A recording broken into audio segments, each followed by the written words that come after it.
kan berbunyinya kemanusiaan yang adil dan beradab. Jadi dia manusia, harkat dan martabatnya itu harus digunain dengan sebaik mungkin.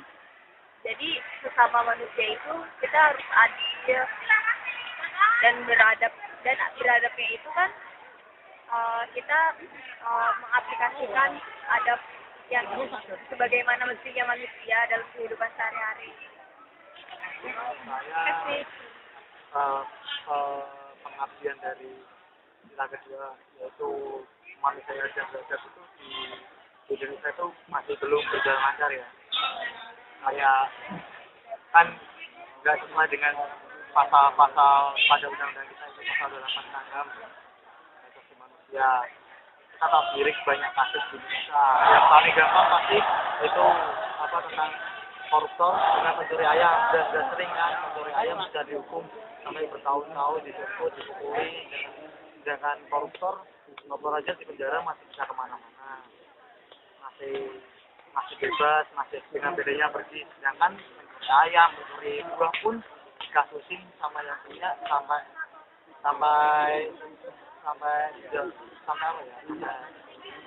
jauh gitulah. Manusianya rasa kemanusiaan. Kalau berdasarkan memang kata mencuri yang memang mencuri, korupsi juga mencuri, pencuri ayam juga mencuri, tapi konteks kemanusiaannya masih belum ada. Kalian mengerti asik. Makasih.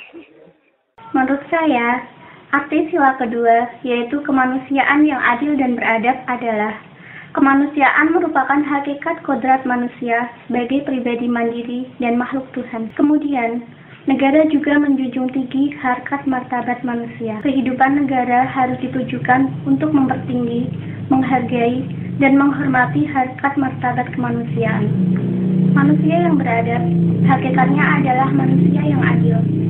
Adil dengan diri sendiri, orang lain, masyarakat, bangsa, dan negara. Sila kedua dari Pancasila yaitu kemanusiaan yang adil dan beradab.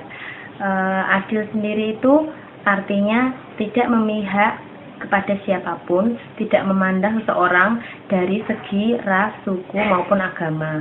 Sedangkan beradab itu maksudnya menjunjung tinggi nilai kemanusiaan, harkat dan martabat manusia.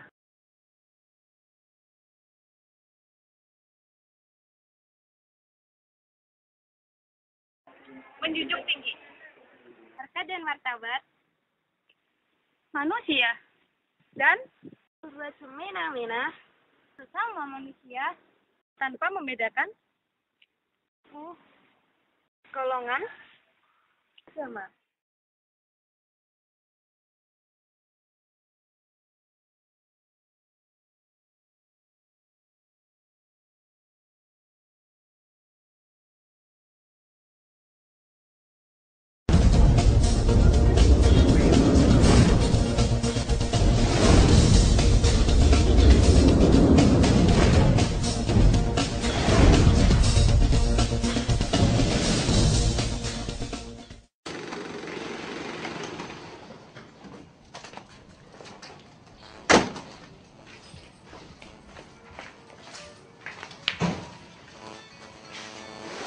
Belum 1 minggu kejadian tragis di Kabupaten Bekasi, Jawa Barat, seorang bocah 2,5 tahun tewas digorok bapak kandungnya sendiri.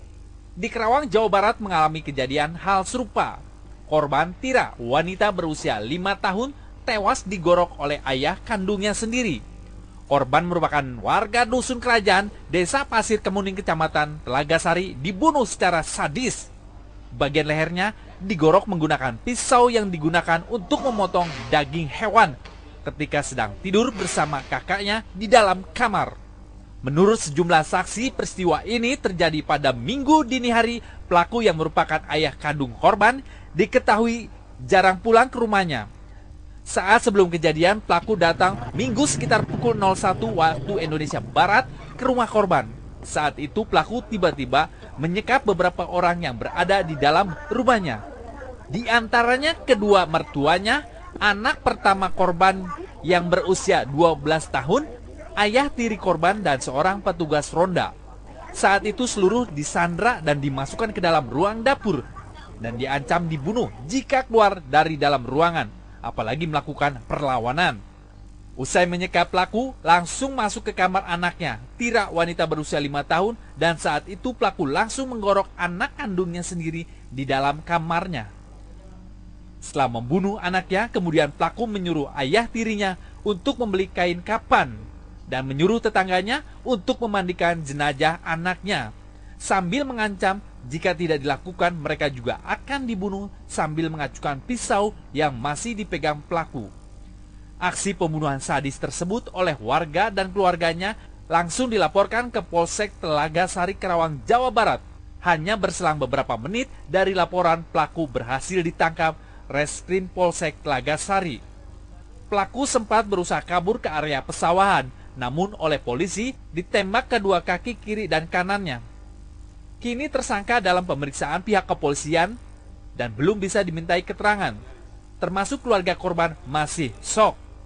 Sementara mayat bocah 5 tahun ini oleh tim identifikasi Polres Karawang dibawa ke Rumah Sakit Umum Daerah Karawang, Jawa Barat untuk jalani otopsi guna proses penyidikan lebih lanjut. Dari Telaga Sari, Karawang, Jawa Barat, Ede Ijar, tvberita.com melaporkan.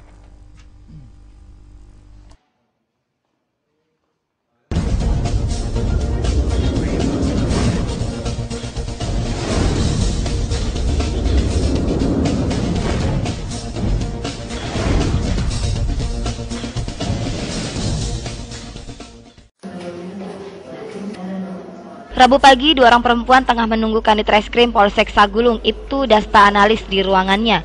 Perempuan ini bernama Sutarmi bersama anak perempuannya yang berinisial YN. YN diketahui positif hamil 4 bulan setelah sang ibu memeriksakannya di RSUD Batam. Yang membuat Sutarmi sedih, kehamilan anak perempuannya tersebut akibat hubungan gelap ayah tirinya yang bernama Herianto alias Pak Kumis. Menurut Sutarmi, hubungan suami dengan anak perempuannya baru terungkap 3 hari sebelumnya. Jualan Pak, kita nggak tahu. Soalnya macam anak kita pagi jualan jam 7, jam 8, pulang jam 12, jam 1.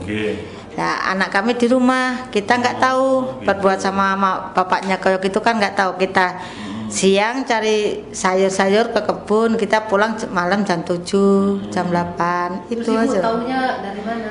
Taunya ya dia pengakuan bapaknya baru 3 hari nikah. Mengetahui ada warganya yang hamil akibat ulah ayah tirinya, warga Kafling Flamboyan Blok H melakukan musyawarah pada Rabu pagi. Namun sebelum musyawarah berakhir, korban bersama ibunya langsung diamankan di Polsek Sagulung untuk menghindari amukan massa. Ada indikasi mau mengarah ke anarkis, kemudian kita tadi pagi langsung turun ke TKP, kita cross check, ternyata yang bersangkutan Yanto alias Pak Kumis selaku tersangka sudah tidak ada di tempat. Kemudian korban kita berhasil untuk mengamankan dan kita interogasi, sementara proses masih berlanjut. Kini korban dan ibu korban tengah menjalani pemeriksaan di Polsek Sagulung. Polisi saat ini tengah berupaya mengejar sang pelaku yang tidak lain adalah ayah tiri korban yang bernama Yanto alias Pak Kumis. Sang ayah tiri ini kabur setelah rahasianya diketahui oleh tetangganya. Bagong Sastra Negara, Batam TV.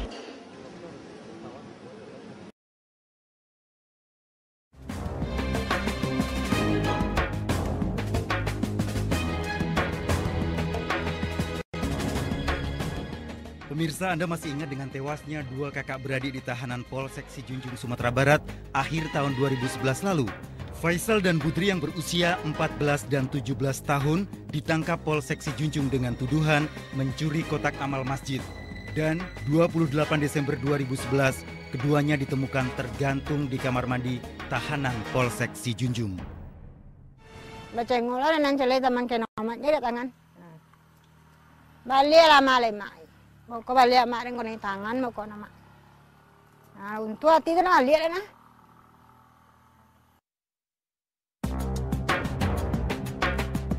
Temuan kami di lokasi menyebutkan penyiksaan kepada kakak beradik itu memang terjadi. Meninggal itu ada kejadian ya. Memang ada. Suara seperti apa Bu? Iya, suara orang nangis. Ya itu ampun Pak. Polsek Bayan Purworejo Februari lalu telah melepaskan tembakan pada warga yang diduga melakukan pencurian. Padahal korban adalah kakak pelaku. Korban tewas di tempat. Jalan damai ditempuh. Pelaku memberikan kompensasi sejumlah uang kepada keluarga korban. Dan pelaku hanya dijatuhi hukuman 4 bulan kurungan. Kini pelaku sudah kembali aktif di Polres Purworejo. Pemirsa, ternyata masih banyak kasus dugaan pelanggaran yang terjadi di Indonesia.